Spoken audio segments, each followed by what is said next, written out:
Hello everyone, Hindi साहित्य संगम के YouTube channel पर आप सभी का स्वागत है। आज की क्लास में हम लोग पढ़ने वाले हैं विशेषण एवं विशेष्य से संबंधित प्रश्न। चलिए शुरू करते हैं आज का पहला प्रश्न।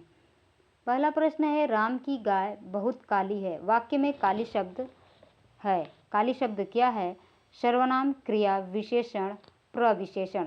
तो आप लोगों को पता है कि जब किसी चीज़ का, किसी वस्तु का, किसी व्यक्ति का कोई विशेषता बताता है तो उसे क्या कहते हैं? हम विशेषण कहते हैं। उत्तर आपका हो जाएगा ऑप्शन सी, विशेषण। यहाँ पर राम क्या है? संज्ञा है। गाय क्या है? संज्ञा है। बहुत काली है, काली विशेषण हो गया, और बहुत जो है प्रविशेषण हो गया। बहुत काली यानी प्रविशेषण हो गया। ठीक है, आगे देखते हैं। जिन शब्दों से संज्ञा के गुण, दशा, स्वभाव आदि लक्षित हों उसे गुणवाचक विशेषण कहते हैं। राम की गाय बहुत काली है। वाक्य में काली विशेषण है तथा बहुत प्रविशेषण है। प्रविशेषण विशेषण की विशेषता बताता है और तथा यह विशेषण के पहले आता है।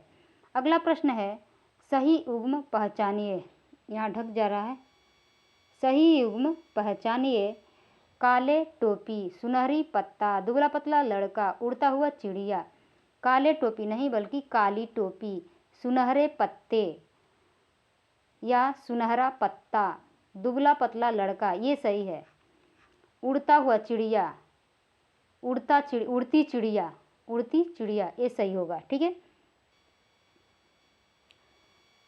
दुबला पतला गुणवाचक विशेषण है। यह दशा का बोध कराता है, इसलिए दुबला पतला लड़का युग्म सुमेलित है। विकल्प ए में टोपी के साथ काली विशेषण तथा विकल्प बी में पत्ता के साथ सुनहरा विशेषण का प्रयोग उचित होगा। विकल्प डी में क्रिया का प्रयोग लिंग के अनुसार नहीं किया गया है। आगे देखते हैं। प्रश्न नंबर 3, निम्नलिखित शब्दों में से विशेषण है। कौन विशेषण है? प्रपंच, सरपंच, पहुँच, पांचवा। पांचवा क्या है? विशेषण है, वो भी क्रमवाचक विशेषण। ठीक है, क्रमवाचक विशेषण। प्रपंच क्या है? ये तो भाव हो जाएगा। सरपंच हो जाएगा, क्या बोलते हैं, संज्ञा में आ जाएगा। और पहुँच, ये भी भाववाचक संज्ञा में हो जाएगा। ठीक है, आगे देखते हैं। पांचवा शब्द में क्रमवाचक विशेषण है। यह निश्चित संख्यावाचक विशेषण के अंतर्गत आता है। चौथा नंबर प्रश्न है, निम्नलिखित में से कौन समुदायवाचक विशेषण है? समुदायवाचक, चौगुना, चौथा, चारों, चार। यहाँ उत्तर चारों हो जाएगा, समुदायवाचक विशेषण। ठीक है, अब चौगुना की बात करें। चौगुना कौन सा विशेषण है? चौगुना आवृत्तिवाचक विशेषण है। चौथा भी आवृत्तिवाचक विशेषण है। और चार क्या है? परिमाणवाचक। ठीक है, चारों में देखिए यहाँ दिया गया है, चारों में समुदायवाचक विशेषण है, इसे समूहवाचक विशेषण भी कहते हैं। यह निश्चित संख्यावाचक विशेषण के प्रकार में आता है। इसके भेद इस प्रकार हैं, आइए देखते हैं। गणनावाचक विशेषण 1, 2, 3। क्रमवाचक पहला, दूसरा, तीसरा। आवृत्तिवाचक दूना, तिगुना, चौगुना, जो कि चौगुना ऊपर दिया गया था, और चार भी दिया गया था। समुदायवाचक दोनों, तीनों, चारों। प्रत्येक बोधक विशेषण प्रत्येक, हर, एक। आगे बढ़ते हैं। 4 हो गया प्रश्न। 5वां नंबर प्रश्न, दूसरा लड़का कहाँ गया? वाक्य में दूसरा किस प्रकार का विशेषण है? दूसरा लड़का समुदायवाचक, गणनावाचक, क्रमवाचक, आवृत्तिवाचक। तो दूसरा, पहला दूसरा दिया था उधर, पहला दूसरा तीसरा क्या हो जाएगा? क्रमवाचक हो जाएगा। प्रश्न नंबर 6, उत्साह शब्द का विशेषण है। उत्साह शब्द का विशेषण क्या है? उत्साह, अत्साह, उत्साहित, उत्साही, उत्साह। ये दोनों तो गलत है। अब इसमें देखना है उत्साहित या उत्साही। उत्साहित विशेषण हो गया और उत्साही व्यक्ति यानी ये भाववाचक में आ जाएगा। ठीक है, आगे देखते हैं। 7, निम्नलिखित वाक्यों में से एक में विशेषण का प्रयोग नहीं हुआ है। दोनों बच्चे बहुत भूखे हैं। माँ ने गर्मा गर्म खाना बनाया, बच्चों ने खाना खाया। माँ ने कहा और रोटी लो, और रोटी लो। तो यहाँ बहुत भूखे हैं, यहाँ गर्मा गर्म, यहाँ और रोटी लो। तो इसमें बच्चों ने खाना खाया सिंपल सा है, इसमें विशेषण का प्रयोग नहीं हुआ है। विकल्प सी में विशेषण का प्रयोग नहीं हुआ, विकल्प ए में बहुत, विकल्प बी में गर्मा गर्म, तब विकल्प डी में और विशेषण के रूप में प्रयोग हुआ है। प्रश्न नंबर 8, निम्नलिखित संज्ञा विशेषण जोड़ी में कौन सा सही नहीं है? संज्ञा और विशेषण का जोड़ी है विष, विषैला, पिता, पैतृक, आदि, आदिम, प्रांत, प्रांतिक। तो विष से विषैला बनता है, ठीक, विष से विषैला बनता है। पिता से पैतृक, पिता पैतृक संपत्ति, आदि, आदिम, प्रांत, प्रांतिक, प्रांतिक नहीं बल्कि प्रांतीय होगा। आपका उत्तर हो जाएगा ऑप्शन डी। प्रश्न नंबर 9, निम्नलिखित में से परिमाण बोधक विशेषण है। परिमाण बोधक कौन सा है? भूखे लोग, सूखे पेड़, सूनी धरती, कम आदमी। परिमाण बोधक का मतलब जिसको मापा जा सके, तो कम, नाप तोल वाली बात को कहेंगे। नाप तोल वाले जहाँ शब्द दिखेंगे परिमाण बोधक होगा। तो कम आमदनी, उत्तर आपका हो जाएगा ऑप्शन डी। जिन विशेषण शब्दों से संज्ञा या सर्वनाम की मात्रा अथवा नाप तोल का बोध होता है वे परिमाण बोधक विशेषण कहलाते हैं। इसके दो भेद हैं, निश्चित परिमाण बोधक तथा अनिश्चित परिमाण बोधक। विकल्प डी में कम अनिश्चित परिमाण बोधक विशेषण का उदाहरण है। कम, अधिक, ये तो निश्चित नहीं है ना कि कितना है, 4, 5, 6 ऐसे अंक दिया रहता तो निश्चित होता। ठीक है। प्रश्न नंबर 10 है कि निम्नलिखित शब्दों में से एक विशेषण है। कौन सा विशेषण है? शैशव, माधुर्य, आर्थिक, बचपन। विशेषण कौन सा है? शैशव क्या हो जाएगा? शैशव काल यानी बचपना। तो यहाँ भाववाचक, माधुर्य गुण, माधुर्य गुण, बचपन ये भी भाववाचक हो जाएगा। अब देखते हैं आर्थिक, आर्थिक क्या हो जाएगा? ये विशेषण हो जाएगा। उत्तर का हो जाएगा ऑप्शन सी, और ये तीनों भाववाचक में आ जाएंगे। ये कौन सा प्रश्न था? 10। आगे देखते हैं प्रश्न नंबर 11, निम्नलिखित वाक्यों में क्रिया विशेषण युक्त वाक्य कौन सा है?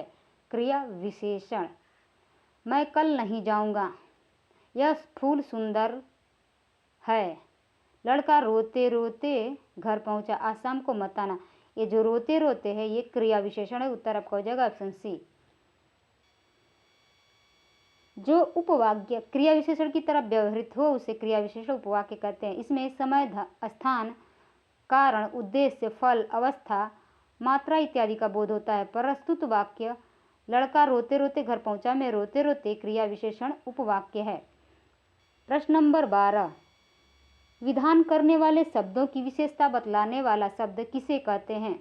विधान करने वाले शब्दों की विशेषता बताने वाला शब्द किसे कहते हैं? संज्ञा, सर्वनाम, विशेषण, क्रिया विशेषण। तो इसका उत्तर हो जाएगा क्रिया विशेषण। समझना इसको, पहले क्वेश्चन को।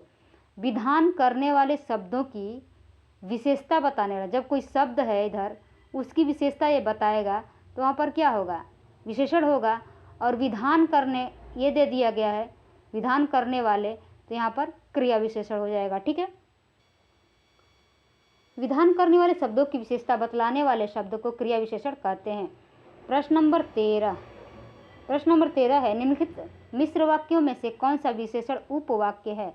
मैं कहता हूँ कि तुम भोपाल जाओ, मिश्र वाक्य है। कौन सा विशेषण उपवाक्य पूछ रहा है? लखनऊ जो उत्तर प्रदेश की राजधानी है एक ऐतिहासिक नगर है। जब मैं स्टेशन पहुंचा तभी ट्रेन आई, मैं चाहता हूं कि आप यहीं रहें। ये चारों जो है ना मिश्र वाक्य हैं, लेकिन इसमें कह रहा है कहाँ विशेषण का प्रयोग हुआ है। तो ए में भी नहीं दिखाई दे रहा है विशेषण, बी में जो उत्तर प्रदेश की राजधानी वह क्या है? ऐतिहासिक नगर, तो यहाँ विशेषण शब्द दिखाई दे रहा है। और सी में भी नहीं है, डी में भी नहीं। उत्तर का आपका हो जाएगा ऑप्शन बी, ऑप्शन बी उत्तर हो जाएगा। जो आश्रित उपवाक्य विशेषण की तरह व्यवहृत हो उसे विशेषण उपवाक्य कहते हैं।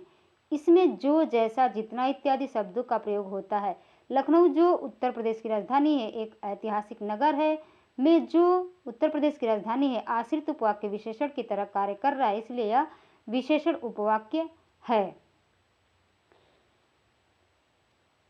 आगे देखते हैं 14 नंबर प्रश्न।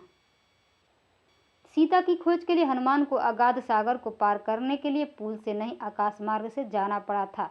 उपयुक्त वाक्य में विशेष्य का चयन कीजिए। महत्वपूर्ण क्वेश्चन है, इंपॉर्टेंट, स्टार लगा लीजिए।